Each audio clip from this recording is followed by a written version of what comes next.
नमस्कार, मैं हूं धीरज शर्मा और आप न्यूज हाट देख रहे हैं। केंद्रीय मंत्री नित्यानंद राय हमारे साथ हैं।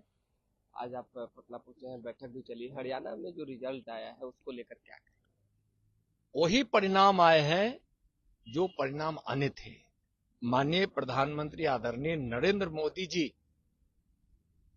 के भगीरथ प्रयास से जो विकास की गंगा इस देश के गांव-गांव और हरियाणा के गांव-गांव जन जन तक पहुंच रही है, उस विकास पर हरियाणा की जनता ने विश्वास किया है और उस विकास के विश्वास को मतदान हुआ है।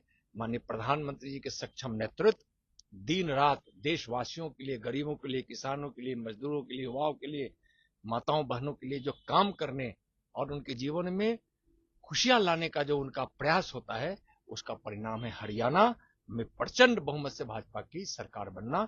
और जम्मू कश्मीर में सबसे ज्यादा मत प्रतिशत भारतीय जनता पार्टी को प्राप्त हुआ है और अब तक जितनी सीटें भारतीय जनता पार्टी जीतती रही है वह उससे ज्यादा सीट मिली है।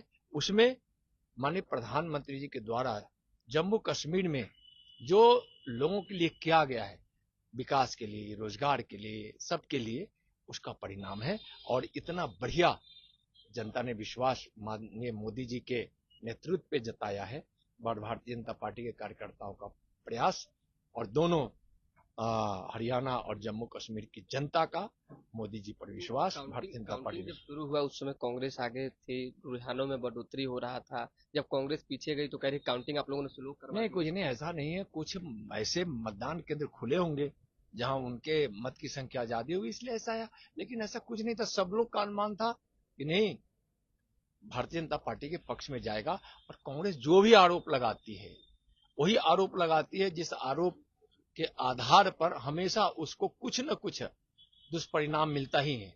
चुनाव आयोग पर अविश्वास करना क्या है? बिल्कुल, उनको लोकतंत्र में विश्वास नहीं है, लोगों पर विश्वास नहीं है, चुनाव आयोग पर विश्वास नहीं है। तो इस तरह से चुनाव के परिणाम जो आए हैं, यह बिल्कुल वही परिणाम है। चुनाव प्रचार जब हरियाणा में चल रहे थे तो कांग्रेस ने और विपक्षी खेमा ने जो है जवान, किसान, पहलवान को बीच में लाकर एंटी इनकम्बेंसी की बात भैया, सबका साथ सबके का विकास के साथ माननीय प्रधानमंत्री जी काम करते हैं। वही सबका साथ सबके विकास का परिणाम। धन्यवाद। जवाब मिला है?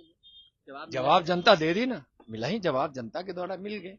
एक आखिरी तेजस्वी से जुड़ा हुआ सवाल है। तेजस्वी यादव आज दुबई से पटना लौट गए हैं। उन्होंने कहा भाजपा के कुछ नेताओं पर जो है मुकदमा करेंगे, क्योंकि उन्होंने आरोप लगाया है कि हमने टोटी चुरा लिया, तो सोफा बदल लिया, तो एसी बदल लिया, जो घर उनको अलॉट हुआ था 5 नंबर। देखिए, तेजस्वी जी के विषय में पूरे इस बिहार की जनता जानती है कि जब जब कोई आपदा आता है तो कहीं न कहीं विदेश चले ही जाते हैं। विदेश गए फिर वापस आए, इसमें कोई आश्चर्य की बात नहीं है। और वो ऐसा परिवारवादी में लिपटा हुआ वह पार्टी और वह परिवार जो जग जाहिर है, जो अनेकों घोटालों के माध्यम से, अनेकों भ्रष्टाचार के माध्यम से अपने परिवार के लिए अकूब धन इकट्ठा किए हैं। तो उस परिवार का क्या करना, उनको जनता से कोई मतलब नहीं, बिहार से मतलब। चलिए, तेजस्वी यादव को न बिहार से मतलब है न जनता से मतलब है। नित्यानंद राय ने जो है हरियाणा चुनाव को लेकर भी बड़ा बयान दिया, कहा कि कांग्रेस और विपक्षी खेमा को जनता ने बड़ा जवाब दे दिया है। तो दोबारा जुड़ेंगे, फिलहाल अभी के लिए इजाजत। हमारे साथ बने रहे, देखते रहे न्यूज हाट। बहुत बहुत धन्यवाद।